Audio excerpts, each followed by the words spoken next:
How to remove threads from Instagram. Hi guys, welcome back to the channel. Today we'll learn how to remove the thread badge from Instagram bio. And if you found this video helpful, please like and subscribe. Alright, so on your profile, you will notice the thread badge under your profile picture as you can see on the screen. Now, if you want to hide or remove this badge, the best thing to do is to tap on the edit profile under the badge. Then at the bottom, you can see the show thread badge option. You can see that the switch is toggled on.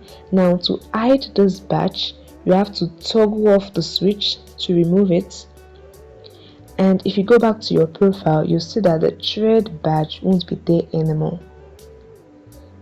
As you can see, the thread badge isn't there anymore. So this way, I have removed the thread from my bio on Instagram.